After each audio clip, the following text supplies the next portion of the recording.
अस्सलाम वालेकुम नाज़रीन, मैं हूं अलवीना और आप देखें प्रोग्राम इनसाइड द न्यूज़। नाज़रीन, JIT के हवाले से ये कहा जा रहा है कि JIT को भी जो है पॉलिटिकल बना दिया गया है। एक के बाद एक नई JIT सामने आना, जो कंबाइंड JIT आई थी निसार मुराई, फिर साथ ही साथ जो है बल्दिया फैक्ट्री और उज़ैर बलोच के हवाले से, उसमें जो सबसे ज़्यादा डिबेट टेलीविज़न के ऊपर हमने देखी या जिसके ऊपर हमने आर्टिकल्स देखे वो उज़ैर बलोच की JIT के हवाले से थे, क्योंकि JIT पब्लिक होने से पहले अली जैदी साहब का जो स्टेटमेंट था वो कुछ यूं था कि कुछ पर्टिकुलर नाम उन्होंने बता दिए थे कि ये तमाम तर नाम लिस्टेड हैं और JIT में जो है इनकी पॉलिटिकल एफिलिएशन का जिक्र किया गया है। जबकि जब JIT को पब्लिक किया गया तो उसके अंदर कोई नाम नहीं था, लेकिन पॉलिटिकल एफिलिएशन उसके अंदर क्लियर थी। उसके अंदर ये भी मेंशन था कि पूरा जो हिस्ट्री है वो क्या है और किस तरीके से जो है रहमान डकैत की लीडरशिप में एक बहुत बड़ा गैंगस्टर बना उज़ैर बलोच, उसकी क्या पॉलिटिकल एफिलिएशन थी और किस हद तक वो गया, एक्सटॉर्शन के साथ साथ उसके क्या मकासद थे, तमाम तो डिटेल्स में मौजूद थी।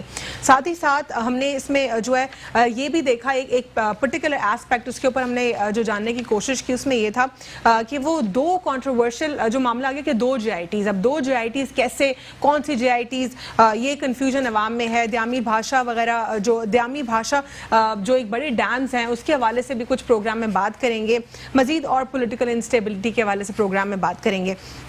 हमारे साथ प्रोग्राम में मौजूद है नवाब वसार साहब, पाकिस्तान पीपल्स पार्टी से सीनियर लीडरशिप से हैं, उनको प्रोग्राम में फॉर्मली वेलकम करते हैं। अस्सलाम वालेकुम। वालेकुम सर, सबसे पहले मैं आपसे JIT के हवाले से बात करना चाहूँगी कि उज़ैर बलोच की JIT को जो है कंट्रोवर्शियल बना दिया गया, इसके ऊपर जो है पॉलिटिकल गेम भी हो रही है। पहले अली जैदी साहब ने जो है कहा कि इसमें नाम पर्टिकुलरली मेंशन है, लेकिन जब JIT को पब्लिक किया आप लोगों ने तो उसके अंदर नाम नहीं था, लेकिन उसके अंदर पॉलिटिकल एफिलिएशन सामने मौजूद थी और बहुत सारे और पॉइंट्स मौजूद थे। इस पर क्या कहेंगे? देखिए, पाकिस्तान पीपल्स पार्टी हमेशा जमहूरियत के लिए कुर्बानियां दी हैं और देती आ रही है और देती रहेगी। इसलिए कि आपको पता है कि शहीद जुल्फ़िकार अली भुट्टो से लेके मोहतरमा बेनज़ीर भुट्टो तक, मोहतरमा बेनज़ीर भुट्टो से लेके बिलावल भुट्टो जरदारी साहब तक, तो देखिए ये तो कहने वाले कुछ भी कह ले, कभी भी पाकिस्तान पीपल्स पार्टी का इन गिरोहों के साथ ताल्लुक नहीं रहा है और नहीं रहेगा, नहीं आइंदा इसकी सियासत करते हैं हम। पाकिस्तान पीपल्स पार्टी की वफा की अलामत है जो जमहूरियत के लिए कुर्बानियां भी दी हैं। अगर कोई ऐसा लीडर है हमें बताए कि जिसने जमहूरियत के लिए कुर्बानियां दी हैं, जब कोई ऐसा किया है तो हम उनको शाबाश कहेंगे, सवाए पाकिस्तान पीपल्स पार्टी ने वर्करों ने भी कोड़े खाए हैं। अगर इस तरीके से कोई वजीर आके कहे सिंध में, इधर आके ललकारे और इधर कहे कि ये इस तरीके से अली जैदी जैसे वजीर और जैसे मुराद सईद जैसे वजीर, जिसको मुझे समझ में नहीं आ रहा, जब इलेक्शन हो, जो फेयर एंड फ्री हो, तो ये काउंसलर भी नहीं बन सकते, ये MNA तो बन जाते हैं, वजीर बन जाते हैं। जिस तरीके से बात करते हैं, जिस तरीके से बोलते हैं, ये बिल्कुल गलत है और जिस तरीके से समझना चाहिए। सिंध एक सूबा है, सिंध एक पाकिस्तान है और पाकिस्तान एक सिंध है। अगर इन चीजों को ये डिनाई करेंगे, इन चीजों को अगर इस तरीके से ये कहेंगे, तो मेरे ख्याल में जाहिर है ये बातें तो फैल रही हैं, बातें तो हो रही हैं कि सिंध के साथ ज्यादती हो रही है, सिंध के लीडरों के साथ ज्यादती हो रही है। जिस कौम के लिए, इन अवाम के लिए पाकिस्तान पीपल्स पार्टी ने बड़े बड़े लीडरों ने कुर्बानियां दी हैं। आसिफ अली जरदारी साहब ने 11 साल जेल काटी और लोगों ने जेल काटी, कोड़े खाए, और इस तरीके से अगर होगा तो फिर कौन बर्दाश्त करेगा, कौन इस तरीके से कहेगा। अगर एक JIT बनी है वो तो सबको पता है क्या है क्या नहीं है, और पाकिस्तान पीपल्स पार्टी ये कभी भी नहीं चाहेगी कि JIT से नाम निकाले या ये करे। वो तो मेरे इसमें नवाब वसार साहब, अगर JIT को दोनों को सामने कंपेयर करके देखें तो इसमें बहुत सारे जो फैक्ट्स हैं, जो फाइंडिंग्स हैं, वो तो इसमें सिमिलर ही हैं, इसमें डेटा भी सिमिलर है, लेकिन इसमें बहुत सारी चीज़ें कुछ एडिशनल भी मौजूद है। जिस तरह मैं नेम ऑफ फ्रेंड्स की अगर बात करूँ, नेम ऑफ फ्रेंड्स में वहाँ पर नाम मेंशन नहीं है जो JIT पब्लिक हुई है सिंध होम मिनिस्ट्री की वेबसाइट के ऊपर, लेकिन जिस JIT की बात जो अली जैदी साहब कर रहे थे उसमें नेम ऑफ फ्रेंड्स से एक हेडलाइन है पेज पर, और उसके अंदर डॉक्टर जुल्फ़िकार मिर्जा, फरियाल तालपुर, इसमें है अब्दुल कादर पटेल, डॉक्टर निसार मुराई, यूसुफ बलोच, शर्जील मेमन, हबीब जान, ये तमाम तर नाम इस JIT के अंदर, MPA सानिया मिर्जा और बहुत सारी लंबी फहरिस्त इसमें जो है मौजूद है जो कि पीपल्स पार्टी की लीडरशिप में से है, और वो नाम उसमें नेम ऑफ फ्रेंड्स में नहीं थे। इस पर क्या कहेंगे आप? देखिए, पाकिस्तान पीपल्स पार्टी कभी भी ऐसे सोच नहीं रखती जैसे आप नाम ले रहे हैं अति फरियाद का। अतीफ फरियाल कभी भी इस तरीके से नहीं है। वो हमें पता है कि वो किस तरीके से सियासत करती है, किस तरीके से लोगों को मिलती है। अगर किसी के ऊपर इल्जाम लगाना, किसी के ऊपर ये करना, बार बार वीडियो दिखाना, देखिए हम भी कहीं भी जलसे में जाते हैं, हम भी इलेक्शन लड़े हैं, कोई आता है कोई मिलता है तो हम तो उसको तो नहीं कहेंगे कि आप इधर से निकल जाओ, इधर से चले जाओ। तो ये तो बिल्कुल गलत है इस तरीके से बातें करना, इस तरीके से ये कहना। अच्छा। GIT में पाकिस्तान पीपल्स पार्टी ने अपने खुद सोच लगा कि ये नाम निकाले या जिस तरीके से है। अगर जुल्फिकार मिर्जा ने खुल्लम खुला ये कहा था, उधर प्रेस कॉन्फ्रेंस की थी, उन्होंने कहा था कि हाँ मैंने लेसन दिए, हाँ मैंने ये किया है, तो वो जो खुद विटनेस अपने आप हैं, वो खुद कह रहा है, तो उनसे कोई कौन क्यों नहीं पूछता अगर उन्होंने ये कहा है तो। देखिए ये तो बिल्कुल एक वन साइड। अच्छा एक और पॉइंट यहाँ पे, ये नवाब वसाण साहब एक और यहाँ पे पॉइंट है जिसके ऊपर गौर फिक्र हो सकता है।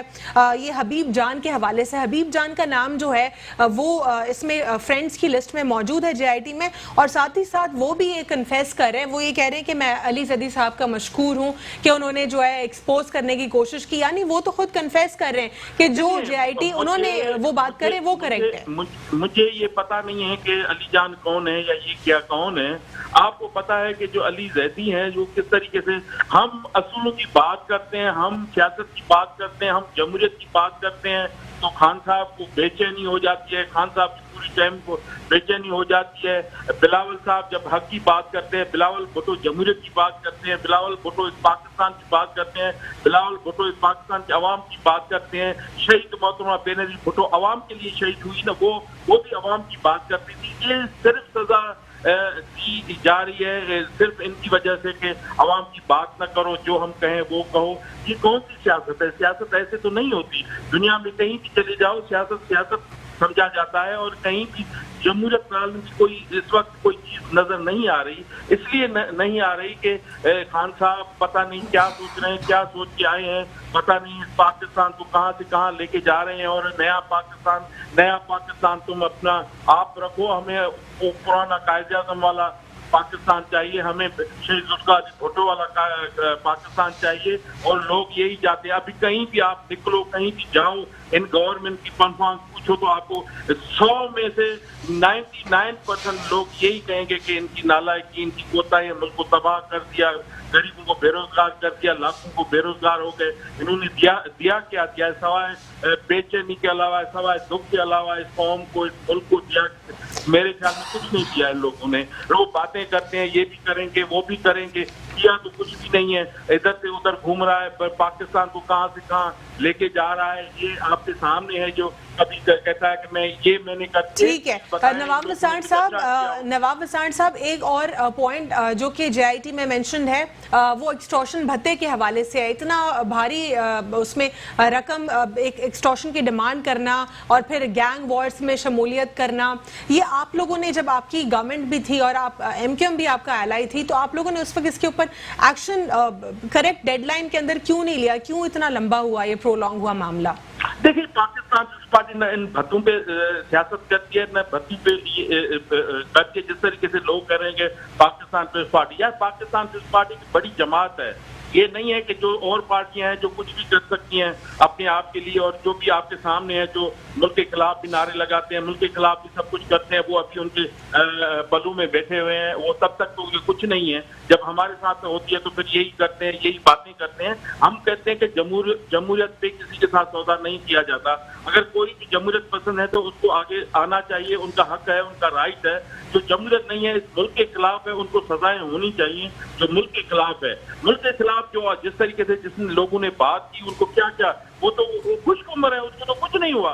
तो देखिए हमें सोचना होगा, हमें समझना होगा, ये आज 21 सदी है, हमें पाकिस्तान सबसे पहले है।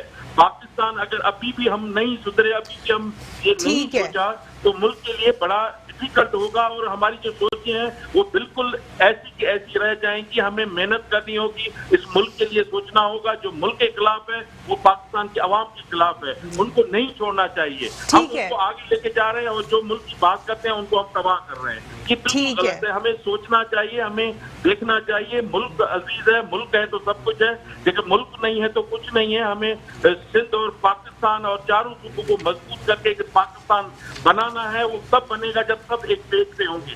ठीक है सर, यहाँ पे हमने वक्फा लेना है, वक्फे के बाद गुफ्तगू का सिलसिला यहीं से जारी रखते हैं। Inside news, welcome back after break. नाज़रीन, ब्रेक से कबल हम बात कर रहे थे JIT के जो कुछ फैक्ट्स हैं उनके ऊपर बात कर रहे थे।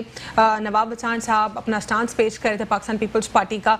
सर ज़रा ये बताइएगा, अवाम ज़रा कंफ्यूज है आपकी लीडरशिप में ही, अपर टियर की बात करूँगी, वहाँ पे एक जगह पे ये स्टेटमेंट आता है कि हमारा कोई रिलेशनशिप नहीं रहा उज़ैर बलोच से, हमारा कोई ताल्लुक नहीं है। एक नॉर्मल जिस तरह मीटअप्स होते हैं इवेंट्स पे, वो नॉर्मल मुलाकात थी, लेकिन कहीं कहीं पर जो है आपकी लीडरशिप इसको तस्लीम भी करिए कि हमारे जो है ताल्लुकात थे, लेकिन वो 2012 के बाद ख़त्म हो गए। क्या कहेंगे इस पर? इसका तो मुझे इल्म नहीं है कि इसकी ताल्लुकात है या नहीं है। मैंने वो कह दिया कि जो अतीफ फरियाल का बार बार आ रहा था। बाकी जाहिर है वो इलाके में जो किसी ने PTI ने मैंने कहा था कि मेरे घर के साथ रहते हैं, हम मिलते जुलते रहते हैं, तो उसमें जाहिर है कोई है, अगर उधर का ही है तो मिलते जुलते, अगर ऐसा हो तो मुझे इसका इल्म नहीं है। तो देखिए उसके बाद जब हमसे निकल के जो हमारी पार्टी, वो लोग यही कहते हैं ना, तो ये फिर PTI के लोग, उनके गवर्नर और ये ओलवी साहब और ये सारे लोग इनसे क्यों मिले? ये सब जब इनके यहाँ होती है तो बिल्कुल ठीक है, जब कोई और कहीं चला जाता है तो बड़ी मुसीबत हो जाती है। ये ड्रामे करते हैं, ये करते हैं। फिलहाल मैं ये कह रहा हूँ कि पाकिस्तान पीपल्स पार्टी का ऐसे लोगों के साथ ताल्लुक नहीं है।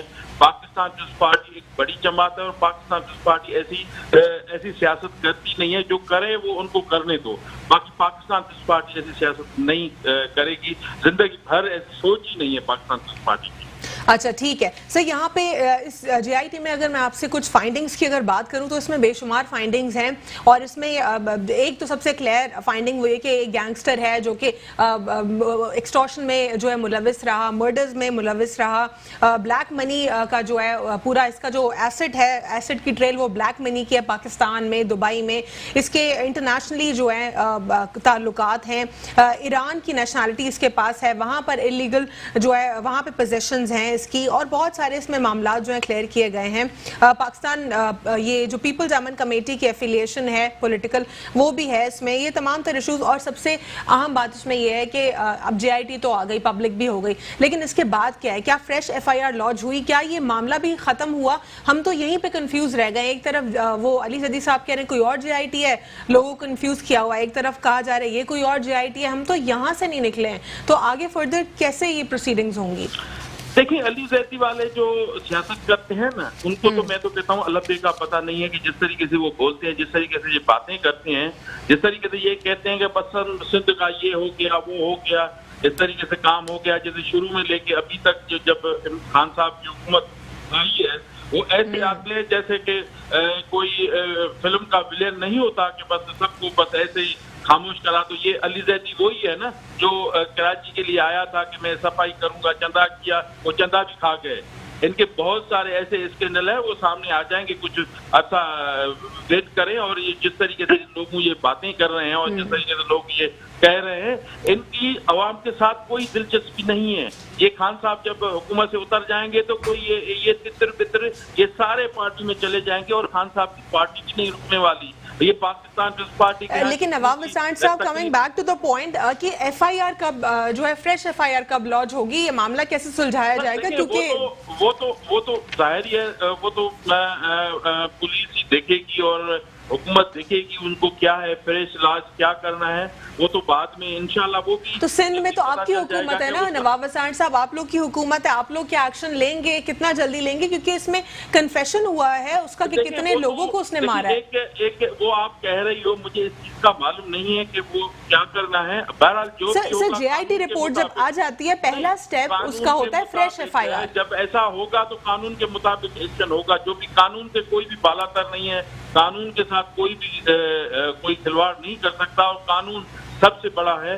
कानून के लिए हम वो कानून के तहत सब कुछ कर लेंगे, जो भी सिंध गवर्नमेंट है कानून के तहत जो भी एक्शन होगा वो ले लेंगे। ठीक है सर, दूसरा मैं आपसे बात करूंगी जरा डैम्स के हवाले से। डैम्स के हवाले से पाकिस्तान पीपल्स पार्टी का जो स्टांस होता है वो काफी रिलक्टेंट रहता है। जरा आवाम को बता दीजिए आप लोग इतना क्यों रिलक्टेंट होते हैं डैम्स की जब बात होती है? तो डैम तो देखिए, हम तो कालाबाग डैम का जो उसकी बात कर रहे हैं ना आप, कालाबाग डैम। जी सर, वैसे मैं मुझे अभी द्यामीर भाषा डैम्स के ऊपर आना है, लेकिन मैं जनरल आपसे पूछ रही हूँ कि आप लोग कुछ डैम्स के हवाले से कंसर्न्ड है? नहीं देखिए, हम तो खुद हमने कुछ कोई 15-20 सिंध में डैम बन रहे हैं, काम चल रहा है। ऐसा नहीं है कि हम डैम के खिलाफ। डैम वो हो जो सारे पाकिस्तान को सवाल कोई एक मखसूस सूबे को फायदा हो, बाकी को नुकसान हो, तो वो डैम किसी को कबूल नहीं है। जैसे कालाबाग डैम का इतना बड़ा इशू था, उसमें आपको पता है कि केपीके भी कह रहा था, बलूचिस्तान भी कह रहा था, सिंध भी कह रहा था, तो ये नहीं बनना चाहिए। तो इस वजह से सबको इतराज था, और जिस तरीके से वो बन रहा था वो सबको पता है कि क्या क्या बन रहा था, किस तरीके से बना रहे थे। तो जाहिर है जो कौम को फायदा न हो, वो फायदा हो, तो फिर तो वो काबिल कबूल नहीं होगा। 4 भाई हैं, अगर एक को भाई को फायदा है, 3 को नुकसान हो, तो 3 भाई कैसे कबूल करेंगे? तो मेरे ख्याल में पाकिस्तान सबका है। पाकिस्तान ये छोटे मोटे का बात नहीं है, ये सब ठीक है। नवाब हसन साहब, नवाब साहब, ये द्यामीर भाषा डैम्स के हवाले से आपका क्या व्यू है? वज़ीर आज़म इमरान खान साहब कहते हैं गिलगित बल्तिस्तान के लोगों की किस्मत बदल जाएगी। देखें, गिलगित बल्तिस्तान की अगर किस्मत बदलती है तो पहले तो बने तो सही, काम तो शुरू हो, अच्छा, फिर उसके बाद ये चले। तो मुझे नहीं लग रहा कि ये कंप्लीट होगा या कंप्लीट हो पाएगा। ये आपको पता है कि एक मरतबा किसी जुडिशली जज साहब ने वो डोनेशन किया था, वो पता नहीं वो भी कहाँ गया, इधर उधर चला गया। सब वो कंस्ट्रक्शन तो स्टार्ट हो गए ना द्यामीर भाषा डैम्स की, और वो जगह की लोकेशन अभी तो बुनियाद, अभी तो काम तो नहीं हुआ ना। अभी तो जैसे कालाबाग डैम के लिए हर साल पैसे रखते थे, तो काम तो नहीं हुआ। अभी भी इनकी भी बात ये है, हम जब ये देखेंगे, हम खुद विजिट करेंगे, लोग जाएंगे, इनका खुद ही सब कुछ सामने आ जाएगा, देखेंगे तो फिर काम शुरू हुआ है या नहीं हुआ है। काम एक साल में बात होती है, फिर 1 साल के बाद ये विजिट करते हैं, उधर कुछ नहीं होता, फिर आते हैं बात करते हैं, फिर 1 साल कुछ नहीं होता, जैसे 2 साल गुजर गए। खान साहब लेकिन यहाँ पे तो नवाब साहब, यहाँ पे तो जगह एलोकेट तो हो चुकी ना। बजट में भी हमने देखा कि जो एनर्जी सेक्टर है उसके लिए जो एक एलोकेशन हुई, उसमें क्लैरिटी मौजूद थी कि किस तरीके से जगह अलॉट हो चुकी है। उसमें तो लोगों के बड़े इतराज़ात आ गए हैं ना, लोगों नहीं कि वो आ रहे हैं जना रहे हैं, वो फौज को वो ऑन बोर्ड लिया है और फौज जाएगी, और फौज के बाद ये सब कुछ हो गए।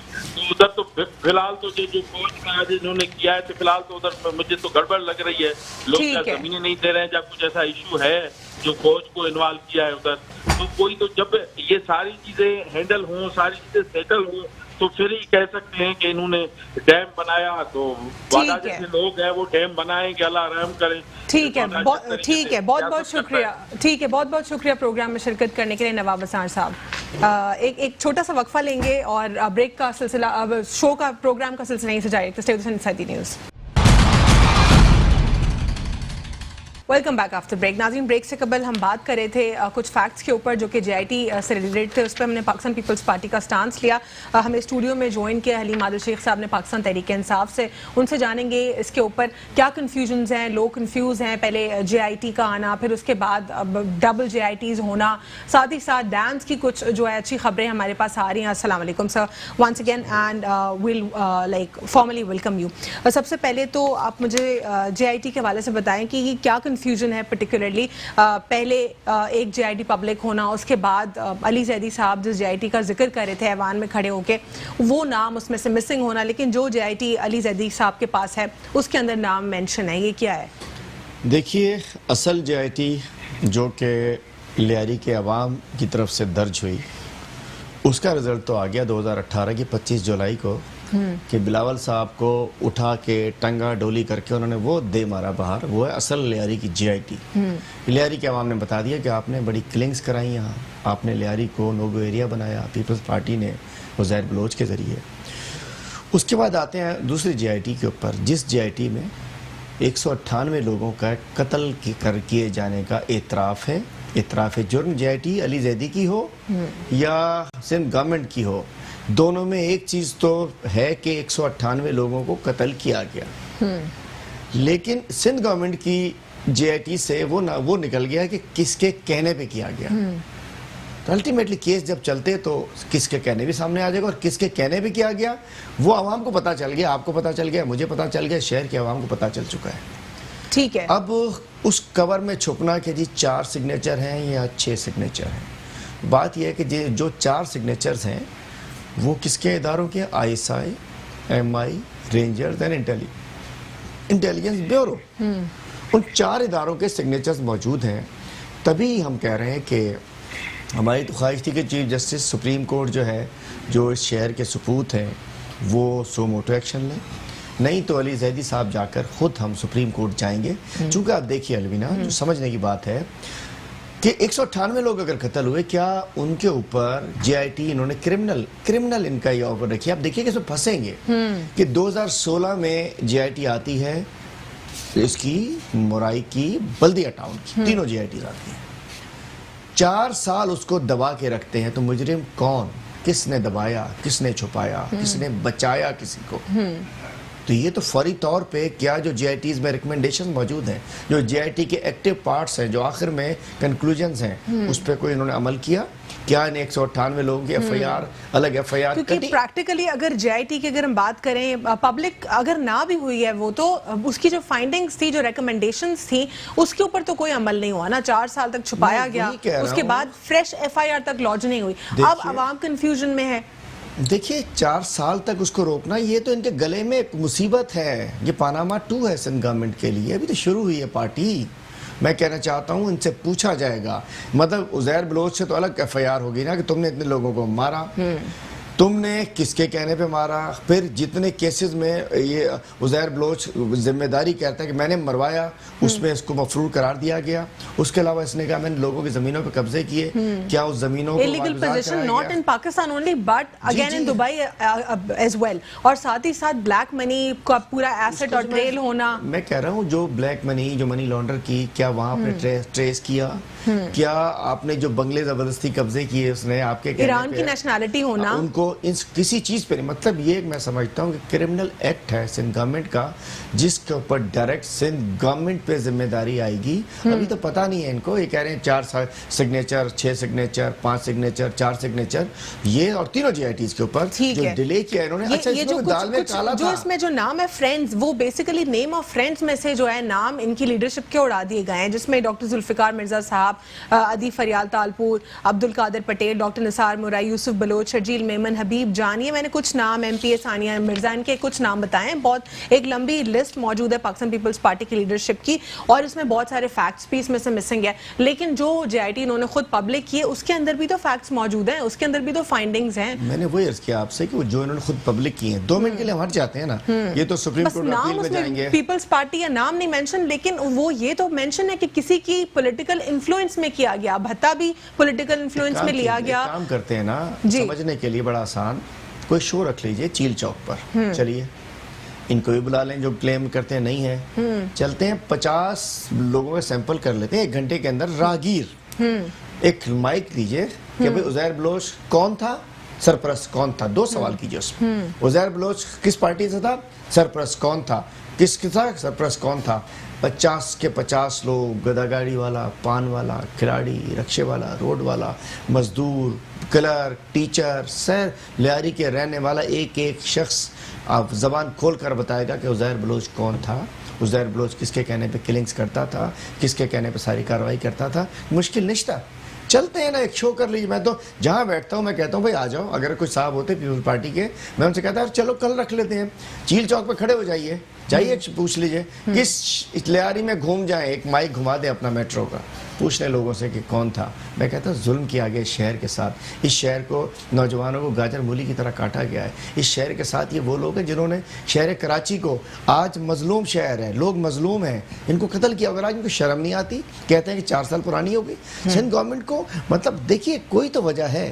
पीपल्स पार्टी को लोगों की बद्दुआएं लगी हैं, जिसकी वजह से चारों सूबों की पार्टी 4 डिवीजनों तक आ गई है। और देखिए अगला इलेक्शन होने दीजिए, 4 जिलों में रह जाए तो बड़ी बात होगी, बड़ी बात होगी कि ये 4 जिलों तक ठीक है। लेकिन यहाँ पे अब हम एक और पॉइंट जो कि जिस बारे में आवाम सोच रही है, अली जैदी साहब की तरफ से प्रेशर था, केस में से फैक्ट्स मिसिंग है, उसके बाद जो है वफाक भी जो है खामोश हो चुकी है कि अब मजीद क्या मामला होगा, क्योंकि FIR तो 4 साल में लॉन्च हुई नहीं है, फाइनली पब्लिक हो गई। अब भी इसको JIT को बस एक डॉक्यूमेंट की तरह बना के छोड़ दिया गया। ये तो एक प्रिलिमिनरी फैक्ट्स थे ना। नहीं है, ये इनकी भूल है। मैंने कहा ना अभी तो पार्टी शुरू हुई है। अच्छा, अभी तो ये सारे बेनकाब होंगे, हम सुप्रीम कोर्ट में जाएंगे, सुप्रीम कोर्ट से इंशाल्लाह ऑर्डर लेंगे। नहीं तो प्राइम मिनिस्टर ऑफ पाकिस्तान, ये इस वक्त पाकिस्तान के एक एक मकतूल की, एक एक मजलूम की जिम्मेदारी है कप्तान पे। हम खान साहब से अपील करते हैं, खान साहब एक्शन लें इसके ऊपर।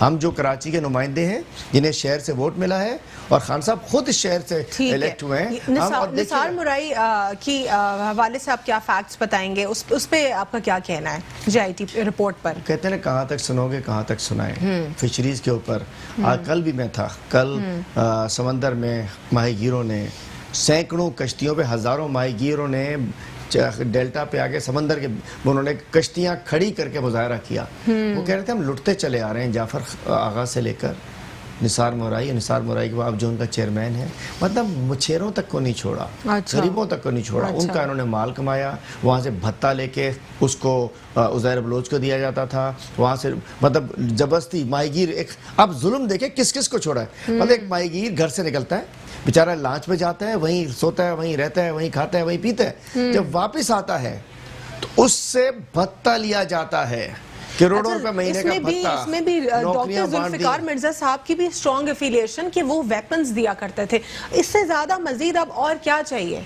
देखिए, हम ये तो इन्होंने पब्लिक किया ना खुद। देखिए, हम कहते हैं अगर इन तीनों JITs, मैं तीनों की बात करूंगा जब भी करूंगा, तीनों JITs में अगर कोई शख्स PTI के अंदर भी छुप चुका है तो उससे स्टार्ट होना चाहिए। जैसा कि MQM, अच्छा ये यहाँ पे जी MQM जो है पाकिस्तान अलग हो चुकी है, MQM लंदन अलग हो चुकी है। ये भी एक और MQM पाकिस्तान के अंदर वो कहते हैं हमारे अंदर कोई नहीं है, वो कहते हैं हम पे कोई इल्जाम नहीं है, हमें कोई इल्जाम नहीं है। मतलब हम कहते हैं जिस पे इल्जाम है, डॉक्टर जुल्फिकार मिर्जा साहब, उनका क्लेम ये है कि जी वो छोड़ के जा चुके थे इनका गन देख के, लेकिन फिर भी सफाई उनको देनी पड़ेगी। और हम तो कहते हैं सबको बराबरी से देखें किसकी क्या जिम्मेदारी है। ऐसा प्रैक्टिकली हो सकता है कि डॉक्टर जुल्फिकार मिर्जा साहब किसी को अपना बच्चा बोल रहे हो, बहादुर कह रहे हो, फिर उसके बाद उनको खबर ही ना हो कि क्या हो रहा है? हम तो आज भी कहते हैं कि हम नहीं कहते कि उठा के सबको गोली मार दो जिनके नाम लिखे, हम नहीं कहते। हम कहते हैं ट्रायल करें, फेयर ट्रायल हो, सबको मौका दें, सबको सुने, जो निकल जाए वो निकल जाए, फंस जाए। लेकिन ये नहीं हो सकता कि NRO जाओ घर जाओ, नहीं, सबको मौका। मैं तो कहता हूँ उज़ैर बलोच को भी हम कहते हैं मौका, इंसाफ का मौका मिलना चाहिए, हम नहीं कह रहे, लेकिन हम कहते हैं बेनिफिट ऑफ डाउट देके कि भाई उसको तो किसी ने नहीं कहा, ये नहीं खत्म हो गई, JIT है नहीं, भूल नहीं सकते, ना भूलने देंगे किसी को। हलीम साहब, अगर हम बल्दिया फैक्ट्री फायर इंसिडेंट की बात करें, पहले तो उसको एक फायर इंसिडेंट बना दिया गया और भाईला ब्रदर्स के ऊपर FIR लॉन्च कर दी गई। फिर उसके बाद मालूम हुआ कि पूरा मामला क्या है, किस तरीके से रहमान भोला फ्रंटमैन था हम्माद सिद्दीकी और जो सलीम, वो किस तरीके से एक्सटॉर्शन डिमांड करते थे। इतना बड़ा करोड़ों रुपए का एक भत्ता डिमांड करना, वो उसके बाद जो सारी स्टोरी सामने आई वो हमने JIT में भी पढ़ी है, इस पर क्या कहेंगे? देखिए, मैं समझता हूँ कि बल्दिया फैक्ट्री इस शहर पे, इस मुल्क पे एक बहुत बड़ा बदनुमा दाग है कि भत्ते की खातिर 350 लोगों को मार दिया जाए, जिंदा जला दिया जाए।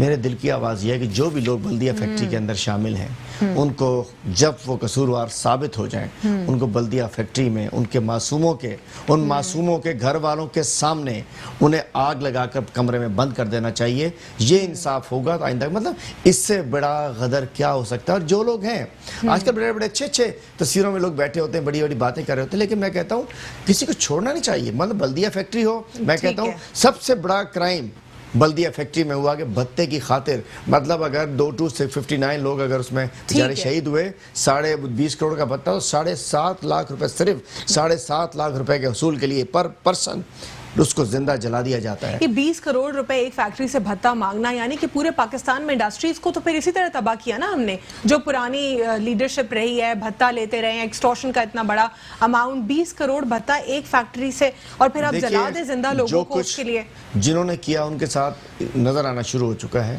और मैं कहता हूँ कि आज कराची के लोग जानते हैं, ठीक है हमारी कोई गलती होगी, कोई कोताही होगी, ना तजर्बाकारी सब हो सकती है, लेकिन हमने कराची को कौमी धारे में खड़ा कर दिया है, जो कराची का खासा था कि कराची में सब रहते हैं। आज कराची कौमी धारे में शामिल है। आज कराची में कोई मखसूस उसकी अहमियत नहीं है कि कराची में तो लोग मरते हैं, टारगेट किलिंग suspicious होती है। activities। बस कराची नहीं जाना, अगवा हो जाओगे, एयरपोर्ट पर मारे जाओगे, लियारी जाओगे तो गैंगवार पकड़ लेगी, वहाँ जाओगे तो टारगेट किलर पकड़ लेगा, वहाँ जाओगे तो जला दे जाओगे, वहाँ जाओगे तो वहाँ ये पकड़ लेगा, वहाँ पैंट पहन के नहीं जाना, वहाँ धोती बांध के नहीं जाना, वहाँ पगड़ी पहन के नहीं जाना, वहाँ टोपी पहन के नहीं जाना। क्या जुल्म नहीं था? हम जुल्म नहीं था, हम पाकिस्तानी नहीं है क्या? हलीमा एक अलग शनाख्त को, जी। उधर से गुजरो तो जीन्स ना पहनी हो, उधर से गुजरो तो टोपी ना पहनी हो, उधर से गुजरो तो धोती ना पहनी हो, उधर से गुजरो तो पगड़ी ना पहनी हो। इससे बड़ा जुल्म का हमने फर्क खत्म कर दिया। आज तहरीक इंसाफ में अल्हम्दुलिल्लाह एक पाकिस्तानियत आ गई है कराची के अंदर, और अल्हम्दुलिल्लाह, और ये बहुत बड़ा तोहफा है शहर वालों के लिए। मैंने कहा ना, हम ना तजर्बाकारी हमारी हो सकती है, हमारी नीयत ठीक है, हमारी लीडरशिप का विजन ठीक है, और इंशाल्लाह कराची एक पाकिस्तान का जो शहर था, पाकिस्तान की पगड़ी था, पाकिस्तान की इज्जत था, पाकिस्तान का वकार था, वो आज कराची हमने दोबारा इंशाल्लाह बनने जा रहा है। अल्लाह करेगा सब कुछ होगा कराची के साथ, और इन दहशतगर्दी का पॉलिटिकल उस पर सियासी बुनियाद। अली मादिल शेख साहब, doctor Farooq Sattar last week हमारे प्रोग्राम में थे, वो ये कह रहे थे कि पाकिस्तान तहरीक इंसाफ ने लोगों को बदजन किया एमक्यूएम से, और बल्दिया फैक्ट्री को जो है कैश किया। अब उनके ऊपर भी जिम्मेदारी आयद होती है कि वो प्रेशर करवा के फ्रेश FIR लॉन्च करें, और जो लोग जिनके साथ ज्यादती हुई है मासूमों के साथ, उनकी फैमिलीज के साथ, उनको इंसाफ की फराहमी करवाएं। डॉक्टर फारूक सत्तार साहब हमारे दोस्त हैं, लेकिन मैं अक्सर मुझे मिलते हैं, वो इस वक्त बड़े मासूम बलूकड़े बने हुए फिर रहे होते हैं। डॉक्टर फारूक सत्तार जब ये सब कुछ हो रहा था नहीं थे उस पार्टी में, डॉक्टर फारूक सत्तार उसको हिस्सा नहीं थे उसके, डॉक्टर फारूक सत्तार उसने पार्टी को छोड़ा, डॉक्टर फारूक सत्तार ने एहतजाज किया, डॉक्टर फारूक से अच्छे फेस की बात कर रहा हूँ। आज वो टिकटॉक बनाते हुए नजर आ रहे होते हैं मुझे कल से, लेकिन मैं पूछना चाह रहा हूँ उस वक्त इन्होंने क्या लिया? एक क्राइम में ये सब शामिल है। डॉक्टर फारूक सत्तार का ये कहना था, वो कह रहे हैं कि उस वक्त पाकिस्तान पीपल्स पार्टी और एमक्यूएम दोनों ने मिलके जो है भायला ब्रदर्स के ऊपर FIR लॉन्च करवाई, क्योंकि किसी को तो स्केपगोट बनना ही था, कुर्बानी का बकरा। तो लाजिम उस एमक्यूएम के अंदर डॉक्टर फारूक सत्तार शामिल थे। उस दिन एक शो में मेरे साथ बैठे हुए कह रहे थे कि मुझे बिजनेस कम्युनिटी के लोग मिलते हैं, वो कहते हैं शायद पता तो कराची में नहीं लिया जाता। डॉक्टर साहब, चमुने ना बने, छमुने ना बने, फीडर पीते बच्चे ना बने, आप सब लोग वाकईतन इस शहर के साथ जुल्म के जिम्मेदार हैं जिन्होंने हाथ नहीं पकड़ा। चले आप हाथ नहीं रोक सकते थे, आप दूर हो जाते। आज अल्हम्दुलिल्लाह सबसे पहला नारा किसने लगाया था कराची में? इमरान खान ने, कि यहाँ जुल्म हो रहा है, और उसके बाद सब एमक्यूएम पाकिस्तान के सब लोगों ने वही बात मानी है जो इमरान खान कहते थे। एक और पॉइंट यहाँ पे है, क्लियर करूं, आज एमक्यूएम पाकिस्तान के तमाम लोगों ने वही बात मानी है जो मेरा कप्तान कहता था कि एक शख्स कहीं दूर बैठ के जुल्म कर रहा है। आज सब साबित हो गया कि उस शख्स ने इस शहर की शनाख्त तलाश। अच्छा, यहाँ पे एक और पॉइंट है इस JIT में, वो ये मौजूद है कि जो फॉर्मर प्राइम मिनिस्टर थे यूसुफ रजा गिलानी साहब, उन्होंने पहले हेल्प आउट करने की फैक्ट्री ओनर्स को कोशिश की बेल में, लेकिन उसके बाद जो एक्स मिनिस्टर MQM थे यानी कि रऊफ सिद्दीकी, जिनका नाम मेंशन नहीं था इसमें, उनकी बात हो रही थी कि उनके प्रेशर की वजह से वो बैक ऑफ हो गए, और फिर पीपल्स पार्टी से ही किसी इन्फ्लुएंशियल बंदे ने 15 करोड़ रुपए लेके उस फाइल को ही दबा दिया। तो इसमें तो पीपल्स पार्टी भी फिर शामिल हुई। पार्टी तो हर गंदे काम में शामिल है ना, उसको बुराई मतलब किलिंग में वो शामिल, भत्ते में वो शामिल, दहशतगर्दी में वो शामिल, करप्शन में वो शामिल, लूटमार में वो शामिल। पीपल्स पार्टी शुरू कीजिए किसी बुराई का नाम, पीपल्स पार्टी उस काम में शामिल है। मतलब कोई नहीं, उसके अंदर हर काम में। और बात ये मैं कहता हूँ, रऊफ सिद्दीकी का जहाँ तक जिक्र है, ज़ाती तौर पे मेरा उनसे कोई इख्तलाफ नहीं है, लेकिन जितने बड़े छींटे उनके ऊपर हैं, मैं कहता हूँ एमक्यूएम को, जिसमें मुझे नहीं पता आजकल किस में है, वाक़ईतन मुझे नहीं पता, PSP में है, पाकिस्तान में है, लंदन में है, फारूक सत्तार वाली में, लेकिन रऊफ सिद्दीकी से सबको जब तक उन पर इल्ज़ामात साबित नहीं, मतलब कह रहे हैं मुझ पर क्लियर हो चुके, क्लियर हो जाए, लेकिन उससे पहले वो भी एक चेहरा ऐसा है कि जो काबिल माफ़ी नहीं है, उनको जाए कोर्ट में जाए, अपने आप की सफाई पेश करें। देखिए, हम सबके खिलाफ नहीं है। लोग आजकल कहते हैं आपके इत्तेहादी, आप भाई मेरे इत्तेहादी तो ऐसा कोई नहीं है जिसका उसमें नाम शामिल हो, ऐसा कोई मेरा इत्तेहादी नहीं है। मतलब हमारे साथ अगर मेरा मीन्स PTI कोई इत्तेहादी ऐसा नहीं है। एमक्यूएम पाकिस्तान वाले किसी का नाम नजर नहीं आता मुझे, उसके अंदर नहीं नजर आता। जब नहीं नजर आता, ये तो नहीं हो सकता ना। मतलब एक तरफ जोर जोर से उज़ैर बलोच अपने बयान में कह रहे 164 वाले में भी कि मैंने इसके कहने पे कत्ल किए, इसके कहने पे मैंने कब्जे किए, इसके कहने पे उसको मारा, इसके कहने पे उसको मारा, इसको इतना भत्ता दिया। ये मेरे घर तस्वीरें जो आती हैं, फरियाल तालपुर साहिबा वहाँ गई हुई हैं, शर्मिला साहिबा वहाँ ऐसे ऐसे कर रही हैं। क्या वो नमाज़ पढ़ा रही थी, नमाज़ सिखा रही थी? फरियाल तालपुर साहिबा के ज़कात लेने गई थी, वहाँ क्या करने गए थे ये लोग? कायम अली शाह साहब इस बुजुर्ग में 85 साल की उम्र में अपने जाने को मना कर देते हैं। इसका मतलब है दाल में काला है, चोर की दाढ़ी में तिनका है, या पूरी दाल ही काली है। अब इससे लेकिन ये भूल रहे हैं। ये अली जैदी साहब को मैं सलाम पेश करता हूँ, उन्होंने इस शहर के बेटे का किरदार अदा किया। देखें, हम सब लोग जो सच बोल रहे होते हैं ना, हम सब अपनी जानें हथेली पे लेकर घूम रहे होते हैं, इतनी माफियाज के सामने जो सच बोल रहे होते हैं। अब उन्होंने सच किया। एक पीपल पार्टी एक चीज का जवाब देते ना, मुझे आपके शोज में आते होंगे, पूछ ले उनसे कि तुमने 4 साल अगर इतनी साफ JIT थी तो तुमने 4 साल क्यों नहीं इसको ऑन किया? मुझे लगता है कि ये उन 4 साल में उन अफसरान की रिटायरमेंट का वो कह रहे हैं कि डिमांड अभी की है, देखिए जवाब ये आता है 2018 में डिमांड कर दिया था, आज 20 है। 2018 में केस हो चुका था, डिमांड तो 2016 से कर रहे हैं। तो इसका मतलब है कि जो इंतजार कर रहे थे उन 4 लोगों के रिटायर होने का कि वो अफसरान या यहाँ से पोस्ट आउट हो जाएं, क्योंकि लाजू रेंजर्स वाला कितने अरसे रहेगा, MI वाला कितने अरसे रहेगा, ISI वाला कितने अरसे रहेगा, अल्टीमेटली उसने या रिटायर हो जाना है कि पोस्ट आउट हो जाना है। वो सिंध पुलिस का तो अफसर नहीं है ना। तो या तो मुझे लगता है कि इनकी रिटायरमेंट का इंतजार कर रहे थे कि चले जाएं, झूठे सच्चे सिग्नेचर करके डाल दें। अब 4 साल बाद जो बंदा रिटायर हो गया उसको क्या मुसीबत पड़ी है कि वो आके कहेगा कि जी लाजिम है, तो सर्विस में तो नहीं है ना।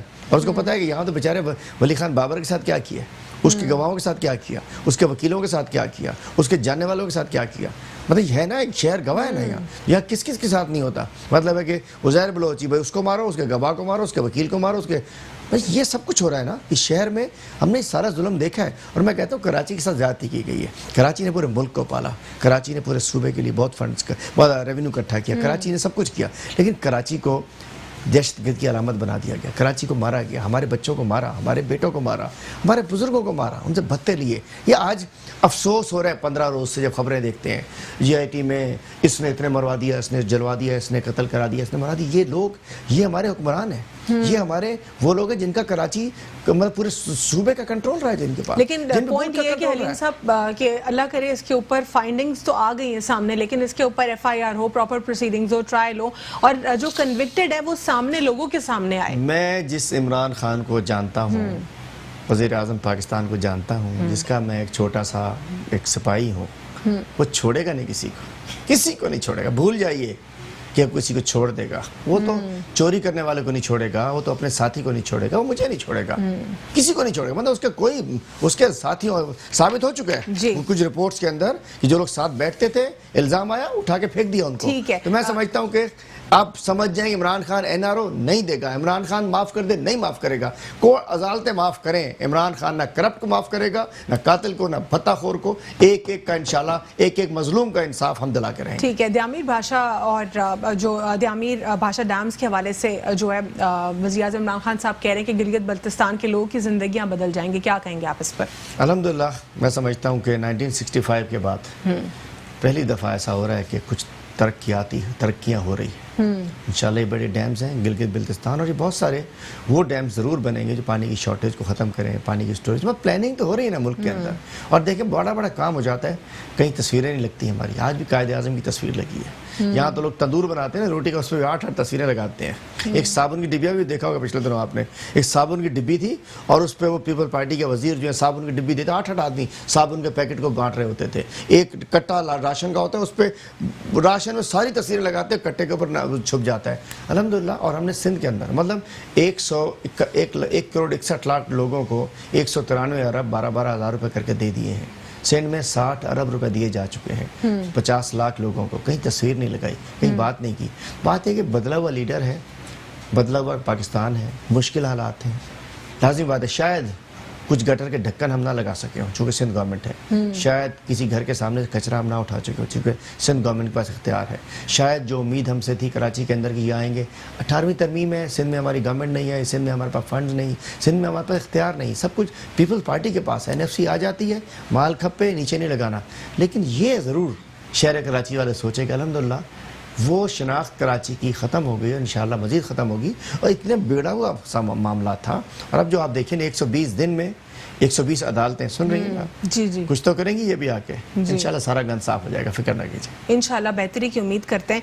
और डैम्स के हवाले से जो पाकिस्तान पीपल्स पार्टी है वो रिलक्टेंट दिखाई देती है। काफ़ी सारे डैम्स को जो है वो प्रोजेक्ट भी करती रही है एज एन अगेंस्ट। दयामीर भाषा के हवाले से आपको क्या लगता है, बाकी आपकी अपोजिशन जमातें किस पेज पर हैं? देखिए, जिन्होंने अपोजिशन करनी है, जिन्होंने सिर्फ मुखालफत बराए मुखालफत करनी वो बेशक करें, लेकिन मैं नहीं समझता कि जो भी मुहब्बत वतन पार्टियां हैं और जो लोग मुल्क के लिए बेहतरी चाहते हैं उन्हें पता होना चाहिए कि अल्टीमेटली डैम ज़रूरत है। लाजिम बात है कुछ कंट्रोवर्शियल डैम्स हैं, उनके ऊपर हम लाजिम सबसे पहले मुल्क की यकजहती है, अगर कोई चीज़ जो खुदा न खास्ता मुल्क की यकजहती उससे खतरे में पड़ सकती है तो उसको लेकर कुछ और, ये भी नहीं कि जी लकीर ना पीटते रहे ना कि बस ठीक है जी लकीर पीटते रहें, भाई ऐसा नहीं है। अगर कुछ है तो जो हो रहा है अल्हम्दुलिल्लाह डैम्स बन रहे हैं, काम हो रहा है, काम होगा इंशाल्लाह बहुत ठीक होगा। सिंध डैम भी बनेगा ठट्ठा के अंदर इंशाल्लाह, आप देखिएगा सब कुछ होगा। और मैं समझता हूँ हर वो काम जो मुल्क की तरक्की के लिए होना चाहिए, जो जिसकी मुल्क को ज़रूरत है वो ज़रूर होगा इंशाल्लाह। ठीक है, इंशाल्लाह बेहतरी की उम्मीद रखते हैं हम कि तमाम तर मामला जो हैं वो बेहतर हो जाएंगे। और जो JITs अब सामने पब्लिक हो चुकी हैं, इसमें कुछ पेशरफ भी होगी, यानी कि फ्रेश FIR लॉन्च होगी, इसकी फर्दर जो है इसमें डेवलपमेंट होगी, प्रोसीडिंग्स होगी। आज के लिए इतना ही, बहुत बहुत शुक्रिया अली मादिल शेख साहब प्रोग्राम में शिरकत करने के लिए। अल्लाह हाफ़िज़, गॉड ब्लेस यू ऑल।